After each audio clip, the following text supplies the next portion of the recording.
سیدنا داتا گنج بخش حجویری رحمت اللہ علیہ جو انہوں نے کشف المحجوب میں اپنا لکھا، سنی بھی ہیں حنفی بھی ہیں، وہ روحانیت کی پارلیمنٹ کے وزیر اعظم، اگر حکومت ان کی کشف المحجوب کے مطابق ان کے دربار کا نظام نہیں چلا سکتی تو داتا کا اوقاف داتا کے مسلک والوں کو دے دیا جائے، یا تو داتا کا اوقاف ہمارے سپرد کرو، یا پھر داتا گنج بخش کی مسجد کا خطیب امام سے لے کر پاپوش پہ بیٹھنے والے تک وہ بھرتی ہوگا جو کشف المحجوب کے عقیدے پہ دستخط کرے گا، وہ بھرتی ہوگا جو کشف المحجوب کے عقیدے پہ دستخط کرے گا، وہ بھرتی ہوگا جو کشف المحجوب کے عقیدے پہ دستخط کرے گا۔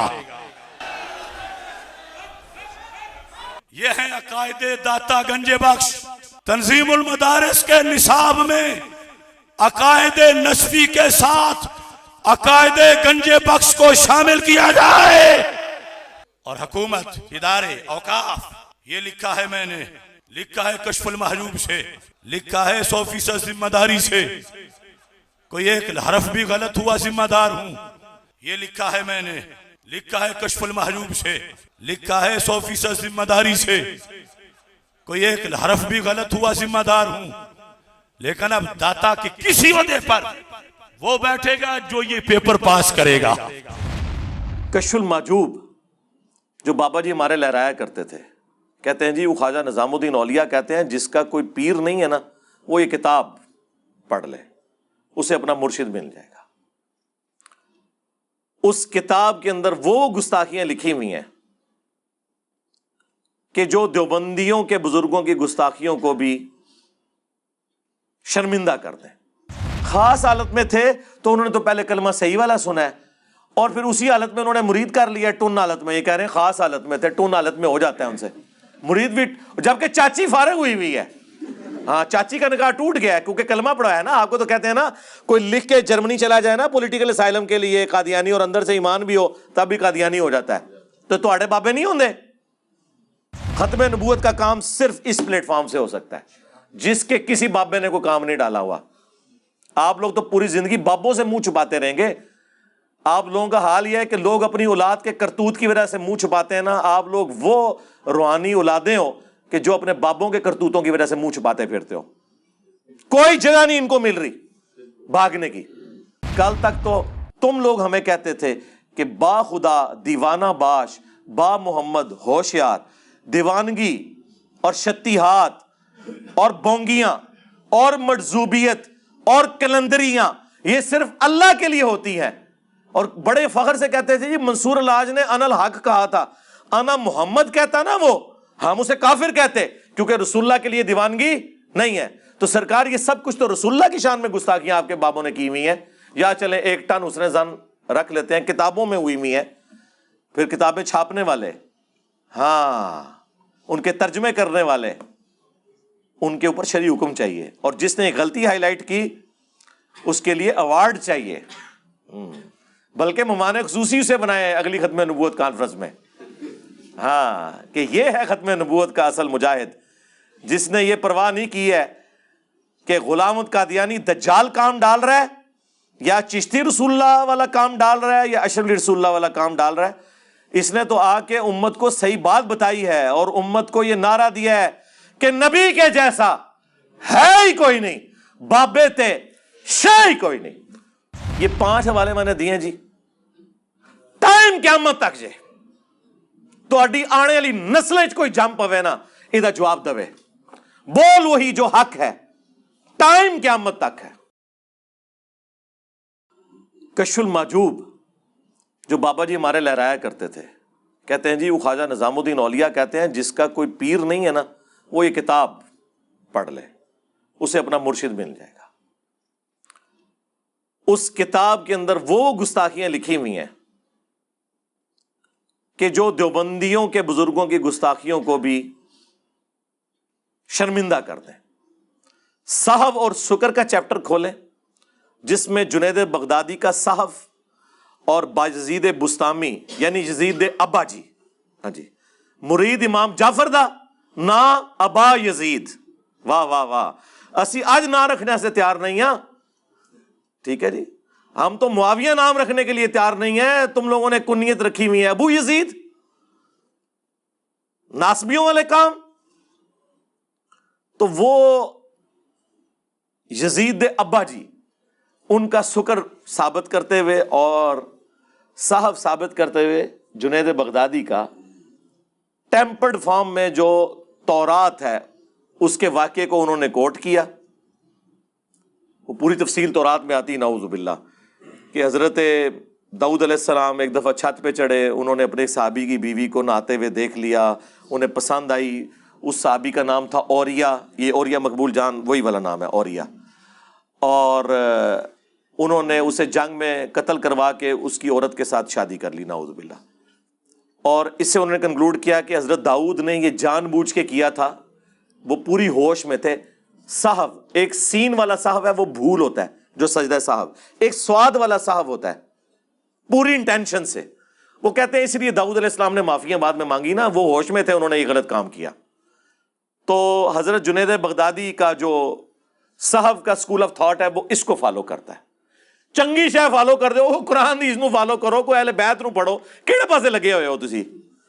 اور کہتے ہیں سکر بازید بستامی کا, اس کی کہتے ہیں مثال یہ ہے کہ ہمارے نبی کی بھی تو ایک دفعہ نظر اپنے صحابی کی بیوی زید ابن حارثہ کی بیوی پہ پڑی, سیدہ زینب کے اوپر, انہیں پسند آ گئی اور نعوذ باللہ وہ شادی کر لی. تو رسول اللہ حالت سکر میں تھے, یعنی ہوش میں نہیں تھے ان کے بقول, اس لیے اللہ نے ان پہ گرفت نہیں کی ہے. تو یہ بازید بستامی بھی جو ارشادات فرماتے رہتے ہیں نا, ان کے اوپر گرفت نہیں ہوگی کیونکہ وہ سکر کی حالت میں ہوتے ہیں. اور یہ بازید بستامی کا سکر نبی علیہ السلام کے اوپر ایک جھوٹ باندھ کے, ایک جعلی واقعہ, خود ان کے پیر کرم شاہ صاحب الازہری نے ضیاء القرآن تفسیر میں لکھا ہے کہ یہ کافروں نے یہ والا واقعہ ہماری کتابوں میں ڈالا ہے رسول اللہ کو بدنام کرنے کے لیے صلی اللہ علیہ وآلہ وسلم. لیکن وہی پیر کرم شاہ صاحب کشف المحجوب کا مقدمہ لکھ رہے ہیں, ایک ٹکٹ میں دو مزے. بغیر پڑھے لکھا تو کیوں لکھا, اور پڑھ کے لکھا تو کیوں نہیں بتایا کہ یہ گستاخانہ کتاب ہے. کدھر جاؤ گے؟ ہم نے بند گلی میں انہیں داخل کر کے آگے وہ جس طرح ذوالقرنین بادشاہ نے وہ دیوار چڑھا دی تھی نا یاجوج ماجوج کے آگے, ان کے آگے دیوار چڑھا دی ہے. کدھر جائیں گے؟ یہ دیوار اب بھی ہٹ سکتی ہے. صدق کے دل سے کلمہ پڑھ کے اپنے ایمان کا اظہار کریں اور بزرگوں سے اعلان برات کریں, ٹھیک ہے, اور ہمارے ساتھ مل کے یہ نعرہ لگائیں کہ نبی کے جیسا ہے ہی کوئی نہیں, بابے تے شے ہی کوئی نہیں. یہ نعرہ لگائیں, انشاءاللہ سب کچھ معاف ہو جائے گا, میں گارنٹی دیتا ہوں آپ کو انشاءاللہ تعالی. تو یہ صاحب اور سکر کی بحثوں میں انہوں نے یہ گستاخی کی اس شخصیت کے بارے میں, اللہ, جن کے بارے میں قرآن کہہ رہا ہے ما ضل صاحبکم وما غوا, تمہارے نبی نہ کبھی بہکے ہیں نہ کبھی بے راہ چلے ہیں.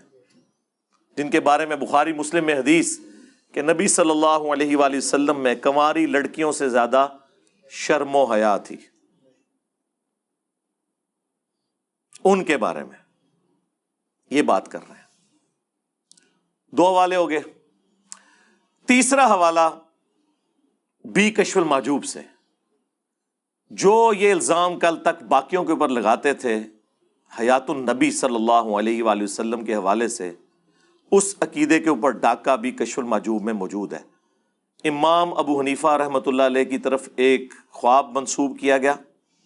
کشف المحجوب میں امام حنیفہ کے چیپٹر کو نکال کے دیکھ لیں, اس میں یہ لکھا ہوا ہے کہ امام ابو حنیفہ نے خواب میں دیکھا کہ رسول اللہ کی قبر کو کھود کر اس میں سے آپ کی ہڈیاں جمع کر رہے ہیں. استغفر اللہ واتوب الیہ. کیا کسی مسلمان کا عقیدہ ہے کہ نبی علیہ السلام کا جسم مبارک ہڈیوں کی شکل میں وہاں پہ؟ نعوذ باللہ. یعنی جی خواب ہے یار. اللہ کے نبی صلی اللہ علیہ وآلہ وسلم کے بارے میں اللہ اس طرح کا گستاخانہ خواب کسی کو دکھائے گا؟ ترجمہ کیا ہوا استخوان مبارک, پتہ ہی نہ چلے کے لیے ہے استخوان مبارک. اور تذکرۃ الاولیاء میں بھی یہ واقعہ موجود ہے, وہاں لکھا ہوا ہے ہڈیاں جمع کر رہے ہیں, باز کو باز سے چن رہے ہیں. استغفر اللہ. اور خواب کوئی گھڑنا تھا نا بابے کو اونچا کرنے کے لیے, تو ہم آپ کو بتاتے ہیں کہ امام حنیفہ نے خواب میں دیکھا کہ نبی علیہ السلام کے برتن سمیٹ رہے ہیں، آپ کے کپڑے مبارک اکٹھے کر رہے ہیں، آپ کی لاٹھی مبارک. یہ بات کرتے قبر کھود کر ہڈیاں بعض کو بعض سے الگ کر رہے ہیں. اور صبح اٹھ کے جب ابن سیرین سے پوچھا تو انہوں نے کہا کہ آپ رسول اللہ کی سنت کو جمع کریں گے. استغفر اللہ. کیا خواب یار، اللہ کے نبی کے بارے میں یہ خواب دکھایا جائے گا؟ جھوٹا خواب. امام حنیفہ بری الذمہ ہے، ان کی طرف انہوں نے منسوب کیا. کیا کسی مسلمان کا یہ عقیدہ ہے؟ ہمارا تو عقیدہ ہے کہ تمام انبیاء اپنی قبروں میں آخرت کی زندگی کے ساتھ زندہ ہیں، دنیا کی زندگی کے ساتھ نہیں. وہ اللہ کو پتہ ہے. جسم ان کے سلامت ہے. وہ ابو داؤد میں حدیث ہے، مشکات میں موجود ہے، پوری امت کا اتفاق ہے، سوائے ایک دو محدثین کا تفرد ہے، لیکن وہ بھی عقیدے کو درست مانتے ہیں. ان کو وہم لگا اس کی سند کے اوپر، عقیدہ وہ یہی مانتے ہیں کہ ابو داؤد میں حدیث ہے، ان اللہ حرم علی الارض ان تاکل اجساد الانبیاء، بے شک اللہ تعالیٰ نے حرام کر دیا ہے مٹی کے لیے کہ وہ نبیوں کے جسموں کو کھائے. اور یہ ہمیں کیا عقیدہ بتا رہے ہیں؟ بلکہ اس کی جڑ تو قرآن میں موجود ہے. سورہ سبا میں آیا ہے کہ حضرت سلیمان علیہ السلام بھی لاٹھی کے سہارے یوں بیٹھے رہے اور جنات کو پتہ ہی نہیں چلا، اور لاٹھی کو دیمک نے چاٹ لیا. کتنے مہینے لگے ہوں گے، کوئی کیڑا ان کے جسم کے اوپر نہیں چڑھا. نبیوں کے جسم کا سلامت ہونا وفات کے بعد، اس کی اصل قرآن میں اس عقیدے کی جڑ موجود ہے. یہ میں منکرین حدیث کے لیے بات کر رہا ہوں کہ اس کی اصل قرآن میں موجود ہے سلیمان علیہ السلام کے بارے میں. تو اب یہ ذرا بتائیں، یہ واقعہ لکھ کے انہوں نے نکالا کیا ہے؟ 3 گستاخیاں ہو گیا. آج اور چوتھی. کشف المحجوب میں ہی لکھا ہوا ہے کہ بایزید بستامی کہا کرتے تھے، سبحانی سبحانی ما اعظم شأنی، میں پاک ہوں، میں پاک ہوں، میری شان بہت بلند ہے. اور اینڈ پہ وہ لکھتے ہیں کہ اصل میں اللہ ان کے منہ سے بول رہا تھا. استغفر اللہ استغفر اللہ. یہ عقیدہ تو ہمارا رسول اللہ کے بارے میں نہیں ہے، ان کے بارے میں بھی ہے. وما ينطق عن الهوى ان هو الا وحی یوحى. یہ اپنی خواہش نفس سے کچھ نہیں کہتے، وہ کہتے ہیں جو اللہ ان پر وحی کرتا ہے. کشف المحجوب میں تو اتنا ہی پورشن ہے،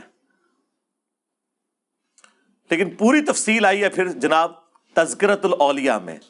تمام بابوں کے اوپر ٹیکسٹ بک پوری دنیا میں، عربی میں. دیوبندی بریلوی دونوں مانتے ہیں، فضائل سنت میں حوالے ہیں، فضائل اعمال میں اس کے حوالے ہیں. اس میں لکھا ہے کہ ان کی زبان سے یہ بھی نکلتا تھا اور یہ بھی نکلتا تھا جب ان سے پوچھا گیا کہ بتائیں قیامت والے دن تمام انبیاء کس کے جھنڈے کے نیچے ہوں گے اور تمام مخلوقات. تو بایزید فرمایا کرتے تھے بونگیے شریف کہ تمام انبیاء انکلوڈنگ نبی علیہ السلام کے، وہ میرے جھنڈے کے نیچے ہوں گے. اور ساتھ اس پہ ہو سکتا ہے وام لگ جاتا. پھر انہوں نے بولا لوائی اعظم من لوائی محمد، میرا جھنڈا محمد کے جھنڈے سے بھی بڑا ہوگا قیامت کے دن. لعنت ایسے عقیدے کے اوپر، ایسی کتابیں چھاپنے والوں پر، ایسی باتیں کرنے والوں کے دفاع کرنے والوں کے اوپر. اللہ تعالیٰ ان کا اشر انہی کے ساتھ کرے. ہاں جی، جو ہمارے نبی کے مقابلے پہ ان لوگوں کو کھڑا کرتے ہیں، وہ تواڈے بامبیاں نو کھنگن نہیں دینا کسی نے.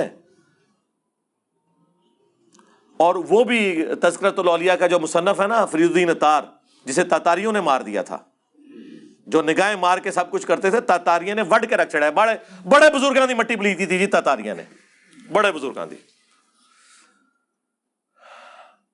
وہ کہتے ہیں کہ اصل میں ان کے منہ سے اللہ بول رہا ہوتا تھا، جو یہ کہتے تھے نا میں بہت پاک ہوں، میری شان بلند ہے اور میرا جھنڈا محمد کے جھنڈے سے بڑا ہوگا. تو اللہ کا جھنڈا تو محمد کے جھنڈے سے بڑا ہی ہوگا نا. اللہ کا جھنڈا ہے ہی نبی علیہ السلام کے ہاتھوں میں ہے. کیا قیامت کے دن 2 جھنڈے ہوں گے؟ ٹھیک ہے. یہ بایزید بستامی صاحب ارشاد فرماتے ہیں، دعویٰ ہے امام جعفر کے مرید، وہ بھی قبر پہ جا کے مرنے کے کئی سال بعد پیدا ہوئے ہیں. ان کا امام ہے ابو یزید بستامی اور ہمارا امام ہے ابو الحسین مسلم بن حجاج القشیری. دونوں 261 ہجری میں فوت ہوئے ہیں، ایک ہی سن میں. بابوں کے امام بھی اور کتابوں کے امام بھی اور اماموں کے امام بھی. اور صحیح مسلم میں کیا لے کے آ رہے ہیں وہ کہ نبی علیہ السلام نے فرمایا قیامت کے دن میں تمام اولاد آدم کا سردار ہوں گا، سب سے پہلے مجھے قبر سے نکالا جائے گا، سب سے پہلے میں شفاعت کروں گا، سب سے پہلے میری شفاعت قبول کی جائے گی۔ اللہم اجعلنا منہم، آمین۔ اور صحیح مسلم میں حدیث، سب سے پہلے میں جنت کے دروازے پہ جاؤں گا، داروغ جنت پوچھیں گے کون؟ میں کہوں گا محمد، تو وہ کہیں گے کہ مجھے اللہ نے حکم بھی یہ دیا تھا کہ میں آپ کے نام کے سوا کسی اور کے لیے دروازہ نہ کھولوں جب تک کہ آپ جنت میں داخل نہ ہو جائیں۔ یہ ہمارا امام ابو الحسین مسلم بن حجاج القشیری المتوفی 261 ہجری فرما رہے ہیں، اور آپ کے امام بایزید بستامی المتوفی 261 ہجری کیا ارشاد فرما رہے ہیں؟ آپ کے لیے تو ارشادات ہی ہیں نا۔ اس طرح کے جب آپ عقیدے رکھیں گے تو آپ کس منہ سے نبی الاسلام کی شفاعت کے حقدار ہوں گے؟ جب یہ باتیں ہم بیان کرتے ہیں، اس کے بعد ہم کہتے ہیں کہ بابت شیعی کوئی نہیں، کس کے مقابلے پہ؟ اللہ کے نبی علیہ السلام کے۔ اس لیے اب ہم نے یہ شعر مکمل کر دیا ہے کہ نبی کے جیسا ہے ہی کوئی نہیں، بابت شیعی کوئی نہیں۔ ہوں تو تسلی ہو گئی نا، کہتے ہیں آؤٹ آف کانٹیکسٹ کوئی نہ کٹے، اونی کو کٹن لگا، پورا شعر کٹن گے، کہیں گے ٹھیک ہی تو کہہ رہے یار۔ آپ لوگ تو کہتے تھے گھوڑے کے قدموں کے خاپت کے کہانیاں بنائی ہیں سن نے، کوئی غوث کتب ابدال نہیں پہنچ سکتا۔ ہم تو نبی علیہ السلام کے مقابلے میں بات کر رہے ہیں، آپ تو گھوڑوں کی بات کرتے تھے، ہم تو الحمدللہ دلائل کے ساتھ ایک مقدمہ آپ کے سامنے رکھ رہے ہیں الحمدللہ۔ یہ جناب 4 حوالے ہو گئے۔ 5واں حوالہ وہ بھی تذکرۃ الاولیاء سے، اس میں انہوں نے لکھا ہے بایزید بستامی کی معراج۔ وہ کہتے ہیں جس طرح نبی علیہ السلام کو معراج ہوئی ہے نا، اولیاء اللہ میں بایزید بستامی کو ہوئی ہے، اور انہوں نے کہا کہ اللہ کو دیکھا ہے انہوں نے۔ واہ واہ سرکار، یہ پیکج تو حضرت موسیٰ علیہ السلام کو آفر نہیں ہوا۔ سورہ الاعراف کی آیت نمبر 143 میں اللہ نے فرمایا تو مجھے دیکھ نہیں سکتا، ہاں میں بازید کو بعد میں زیارت کروا دوں گا۔ تم لوگ موسیٰ علیہ السلام سے بھی اوپر کر رہے ہو اپنے بابوں کو، اور وہ کوئی عام پیغمبر نہیں ہے۔ سورۃ الاحزاب میں، سورہ الشورى میں 5 اولو العزم پیغمبر آئے ہیں، محمد رسول اللہ صلی اللہ علیہ وآلہ وسلم، ابراہیم خلیل اللہ علیہ السلام، عیسیٰ روح اللہ علیہ السلام، موسیٰ کلیم اللہ علیہ السلام، اور نوح علیہ السلام۔ یہ 5 اولو العزم پیغمبر ہیں جو باقی تمام پیغمبروں سے افضل ہیں۔ ان کو تو اللہ فرما رہا ہے تو مجھے دیکھ نہیں سکتا اس دنیا میں، آخرت میں تو زیارت ہو سکتی ہے دنیا میں۔ اور یہ کہہ رہے ہیں بازید نے جو ہے وہ شب معراج، ایک تو معراج کی، دوسرا اللہ تعالیٰ کو دیکھا۔ اور اس سے بڑی بونگی پتہ کیا لکھی ہوئی ہے اس میں؟ ہمارے نزدیک تو ہمیں تو اس سے کوئی غرض نہیں ہے، ان کے لیے وہ بونگی بن جائے گی۔ انہوں نے لکھا ہے کہ جنید بغدادی فرماتے ہیں کہ جو مقام جبرائیل علیہ السلام کا فرشتوں میں ہے وہی اولیاء اللہ میں بازید بستامی کا ہے، یعنی وہ فرشتوں کے سردار ہیں اور یہ اولیاء کے سردار، یعنی شیخ عبد القادر جیلانی فارغ ظاہر ہے، اور عبد القادر جیلانی تو بازید کے آلموسٹ کوئی 200 سال بعد آئے ہیں، 200-250 سال بعد، تو وہ اس پوسٹ پہ آ کے بیٹھ ہی سکتے، جبرائیل نے معزول تو نہیں ہونا نا، تو یا بازید بستامی معزول ہو چکے ہیں۔ اور فرما رہا کون ہے؟ جنید بغدادی۔ جنید بغدادی خود شیخ عبد القادر جیلانی کے پردادا پیر ہیں۔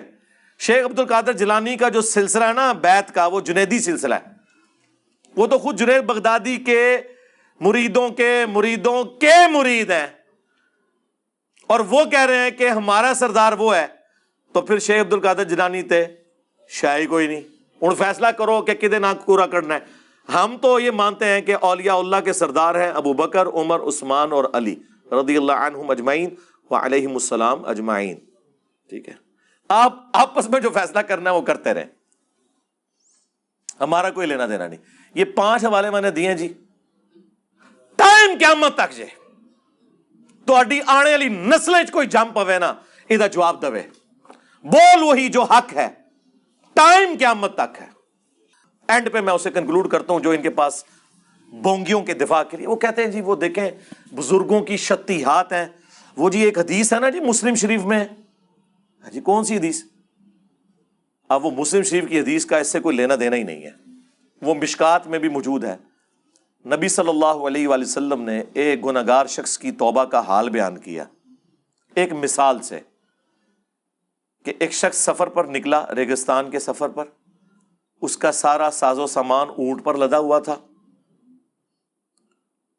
تھوڑی دیر کے لیے آرام کے لیے رکا تو اس کا اونٹ وہاں سے بھاگ گیا.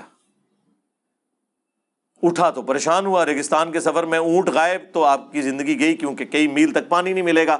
وہ بیٹھ کر موت کا انتظار کرنا شروع ہو گیا. اچانک وہ اونٹ واپس آ گیا.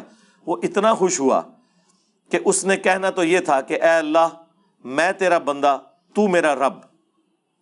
اس کی خوشی کی وجہ سے زبان لڑکھڑا گئی اور اس کی زبان سے غلطی سے نکل گیا اے اللہ تو میرا بندہ میں تیرا رب.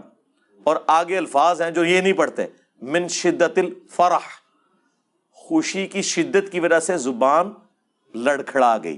یہ نہیں کہ بیٹا پڑھ چشتی رسول اللہ، یا بیٹا جو تو نے اشرلی رسول اللہ پڑھا خواب میں اور اس کے بعد دیداری میں، بڑی تسلی ہے اس میں تیرے لیے، بیٹا ٹینشن نہیں لینی. اس واقعے کا اس سے کوئی لینا دینا ہے؟ اور اس سے وہ کہتے ہیں بزرگوں نے بھی جو کہہ دیا تو وہ بھی اس وقت خاص حالت میں تھے.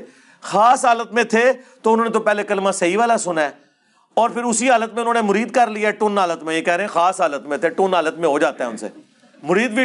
جبکہ چاچی فارغ ہوئی ہے، ہاں چاچی کا نکاح ٹوٹ گیا ہے کیونکہ کلمہ پڑھا ہے نا. آپ کو تو کہتے ہیں نا کوئی لکھ کے جرمنی چلا جائے نا پولیٹیکل اسائلم کے لیے قادیانی اور اندر سے ایمان بھی ہو تب بھی قادیانی ہو جاتا ہے. تو تواڈے بابے نہیں ہوندے. ختم نبوت کا کام صرف اس پلیٹ فارم سے ہو سکتا ہے جس کے کسی بابے نے کوئی کام نہیں ڈالا ہوا. آپ لوگ تو پوری زندگی بابوں سے منہ چھپاتے رہیں گے. آپ لوگوں کا حال یہ ہے کہ لوگ اپنی اولاد کے کرتوت کی وجہ سے منہ چھپاتے ہیں نا. آپ لوگ وہ روحانی اولادیں ہو کہ جو اپنے بابوں کے کرتوتوں کی وجہ سے منہ چھپاتے پھرتے ہو. کوئی جگہ نہیں ان کو مل رہی بھاگنے کی. اس سے وہ ایک پلی لیتے تھے. یا پھر ان کے پاس آخری حال یہ ہے، وہ کہتے ہیں دیکھیں جی ایک حدیث ہے جی بخاری شریف میں، وہ تعلیقاً امام بخاری نے مولا علی کا قول نقل کیا ہے. جب سیدنا عمر نے ایک پاگل شخص کے خلاف حد قائم کی تھی تو مولا علی نے انہیں روکا کہ اس کے اوپر حد قائم نہیں ہوتی. اور مولا علی نے فرمایا کہ 3 لوگ ہیں جن سے اللہ تعالیٰ نے قلم اٹھا لیا ہے. ایک پاگل شخص جب تک کہ ہوش میں نہ آ جائے، دوسرا سویا ہوا شخص جب تک کہ جاگ نہ جائے، تیسرا نابالغ جب تک کہ وہ بالغ نہ ہو جائے. اور یہ حدیث مرفوع بھی ہے نبی علیہ السلام سے سنن ابن ماجہ میں. تو کہتے ہیں دیکھیں نا پاگل شخص سے قلم شریعت کا اٹھا ہوا ہے تو پاگل کا ہونا پھر انہوں مجذوب کلندر کبھی کوئی نام سیدھی طرح کو پاگل تو ہم ٹھیک ہے. اور پاگل کہنے میں یہ بچیں گے اگر یہ ہوش میں سب کچھ انہوں نے کیا ہے پھر نہیں بچتے. نہ پاگل کو نہیں جی وہ اللہ کی محبت میں پاگل ہونا اس کو ہم پاگل نہیں کہتے، وہ خاص کیفیت ہوتی ہے. ہم کہتے ہیں رکو ذرا صبر کرو، کل تک تو تم لوگ ہمیں کہتے تھے کہ با خدا دیوانہ باش با محمد ہوشیار، دیوانگی اور شتیہات اور بونگیاں اور مجذوبیت اور کلندریاں یہ صرف اللہ کے لیے ہوتی ہیں. اور بڑے فخر سے کہتے تھے جی منصور الحاج نے انا الحق کہا تھا، انا محمد کہتا نا وہ ہم اسے کافر کہتے کیونکہ رسول اللہ کے لیے دیوانگی نہیں ہے. تو سرکار یہ سب کچھ تو رسول اللہ کی شان میں گستاخیاں آپ کے بابوں نے کی ہوئی ہیں. یا چلیں 1 ٹن اس نے زن رکھ لیتے ہیں، کتابوں میں ہوئی ہوئی ہیں، پھر کتابیں چھاپنے والے، ہاں ان کے ترجمے کرنے والے، ان کے اوپر شرعی حکم چاہیے. اور جس نے غلطی ہائی لائٹ کی اس کے لیے ایوارڈ چاہیے. بلکہ مہمان خصوصی سے بنائے اگلی ختم نبوت کانفرنس میں، ہاں کہ یہ ہے ختم نبوت کا اصل مجاہد جس نے یہ پرواہ نہیں کی ہے کہ غلام احمد قادیانی دجال کام ڈال رہا ہے یا چشتی رسول اللہ والا کام ڈال رہا ہے یا اشرف رسول اللہ والا کام ڈال رہا ہے. اس نے تو آ کے امت کو صحیح بات بتائی ہے اور امت کو یہ نعرہ دیا ہے کہ نبی کے جیسا ہے ہی کوئی نہیں، بابے تے شے ہی کوئی نہیں. صلو علی محمد وآل محمد، اللہم صلی علی محمد وعلی آل محمد واصحاب محمد وازواج محمد وامت محمد اجمعین الی یوم الدین، آمین.